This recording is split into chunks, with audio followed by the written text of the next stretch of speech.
আসসালামু আলাইকুম। আজকে যে গাছটি দেখতে পাচ্ছেন চমৎকার একটা আশ্চর্য গাছ বলা যায়, ঠিক না? আশ্চর্যের পরও আশ্চর্য ভাই যে কবিরাজ ব্যাপারে বলবে, আমার যতটুকু একটু শুরুটা করি আমি। এটা হচ্ছে আসলে তুরুক চন্ডাল। হ্যাঁ, তুরুক চন্ডাল বলে, বন চন্ডাল বলে, আবার রাহু চন্ডাল, সেগুলো আবার ভিন্ন জিনিস। কিন্তু তুরুক চন্ডাল আপনারা কিভাবে চিনবেন? দেখেন, অনেকে বলে যে পাতা এভাবে তুরি দিলে নাকি নাচে, কিন্তু কথাটা আসলে কতটুকু সত্য মিথ্যে সেটা আপনাদের কি বলি। তুরি দিলে এটা আহামরি ওইভাবে যে একবার লাফাবে সেরকম না, কিন্তু আমরা যদি খেয়াল করি এই পাতাগুলো এমনিতেই নাড়াচাড়া করে, ঠিক আছে? আর এটা তুরি দিলে, এভাবে তুরি দিলে পাতাগুলো কিন্তু নাচে, ঠিক আছে? এই ছোট পাতাগুলো নুই দিতেছে, এই কান পাতাগুলো এটা কিন্তু নাচে, এই যে নুই দিতেছে আছে। এখন আপনি একটু এই তুরুক চন্ডালের ব্যবহার, এই তুরুক চন্ডাল দিয়ে মূলত কি কি কাজ হয় আপনি একটু বলে দেন। তুরুক চন্ডাল দিয়ে এটা দিকে তাকাই বলেন। তুরুক চন্ডাল গাছ দিয়ে বশীকরণ করা যায় এবং তুরুক চন্ডাল গাছ দিয়ে বিভিন্ন ধরনের কাজ করা যায়।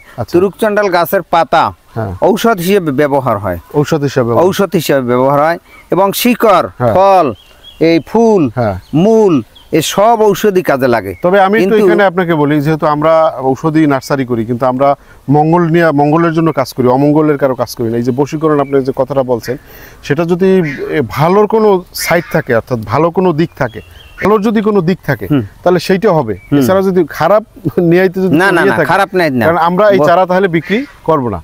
যদি আপনারা, আমি আবারও বলছি, যাদের কোনো ভালো কাজে নেন তাহলে আমাদের কাছ থেকে এই তুরুক চন্ডালের গাছটা নিতে পারবেন। টাকাটা কোনো মূল বিষয় না। এখানে আপনারা বলতে পারেন যে এত বড় গাছ কিভাবে পাঠাবো। এই গাছ আপনাদেরকে পাঠানোর জন্য আমরা দেখেন প্রুনিং করে, এই যে এটা হাতে নেন, আমি ওইটা নেই, এই যে দেখেন, এই যে এইভাবে আমরা কিছু গাছ আপনাদের জন্য করছি, যার হাইট আমরা বেশি বড় রাখিনি। হ্যাঁ, এখান থেকে হয়তো বা 2 ফিট 2.5 ফিট হবে। এটা যদি আমরা রাউন্ড কার্টুন শেপ দিয়ে আমরা যদি কোনো জায়গায় যদি কুরিয়ারে পার্সেল করি, সেক্ষেত্রে কিন্তু ভাঙার কথা না, ভাঙবেও না, যাবেও না। কাজে আমরা এই জন্য আমরা ছোট রাখি। আপনারা ভুল বুঝবেন না। আর যদি বর্ষা মৌসুমে কেউ বড় গাছ আপনাদের কাছে চান, তাহলে কিন্তু বর্ষা মৌসুমে দেওয়া যাবে, কোনো সমস্যা নাই। আর এই যে ছোট গাছগুলো যদি নিঃসন্দেহে আপনারা নেন, যে কোনো মৌসুমে, যে কোনো আবহাওয়ার টেম্পারেচারে, এটা কিন্তু নষ্ট হবে না ইনশাআল্লাহ।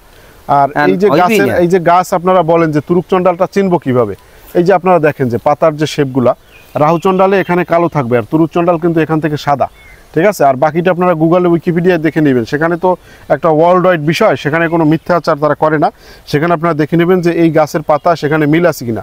আর সবচেয়ে বড় কথা হচ্ছে, আমরা এটা 2 বছর যাবত মানুষকে বিভিন্ন জায়গায় পাঠাই। কখনোই এটা যারা কবিরাজ টাইপের যে লোকগুলো আছে তারা নেয়, তারা কিন্তু কখনোই এটার ব্যাপারে 2 নাম্বার বা ওই ধরনের অবজেকশন দেয় নাই। হ্যাঁ, দেবে না। তাহলে আমরা আজকের ভিডিওটি এখানে দীর্ঘায়িত না করে সংক্ষিপ্ত করছি। তুরুক চন্ডাল বা বন চন্ডালের গাছ যাদের এইভাবে ভালো মানের গাছ নেওয়া দরকার। আর আরেকটা কথা, আপনারা আমাকে একটু ডিস্টার্ব বলবো না, ভুল বোঝার ব্যাপার। মানে অনেকে আমাকে বলে ব্যবহার বিধি কিভাবে করব, কি রকম আশার বিষয়। আসলে এই গাছগুলো নিয়ে যারা কবিরাজি শাস্ত্রে কাজ করে, এক একজন এক এক থিওরিতে বলেন। আমি সেটা কি বলতে পারি ওটা আপনারা জেনে নেবেন, ওটা আপনারা কবিরাজি বইতে জেনে নেবেন। আমাকে শুধু একটা জিনিস জিজ্ঞাসা করবেন যে ভাই, গাছটা আপনাদেরকে ভালো দিতে পারবেন কিনা, বা গাছটা কিরকম সেইটা আপনারা আমাকে জিজ্ঞাসা করতে পারেন। তো যাই হোক, ভিডিও আর দীর্ঘায়িত করবো না, আজকের মতো এখানে বিদায় নিচ্ছি। আসসালামু আলাইকুম, ভালো থাকবেন সবাই, আল্লাহ হাফেজ।